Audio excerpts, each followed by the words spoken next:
আসসালামু আলাইকুম। আপনারা সবাই কেমন আছেন? আমি মোহাম্মদ জারিফ আল রাইয়ান।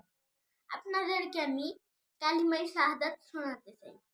কালিমায়ে শাহাদাত আশহাদু আল্লা ইলাহা ইল্লাল্লাহু ওয়া আশহাদু আন্না মুহাম্মাদান আবদুহু ওয়া রাসূলুহু।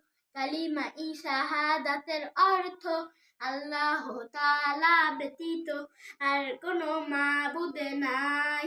আমি আরো সাক্ষ্য দিতেছি যে হযরত মুহাম্মদ মুস্তাফা সাল্লাল্লাহু আলাইহি ওয়াসাল্লাম আল্লাহ তাআলার বান্দা ও রাসূল।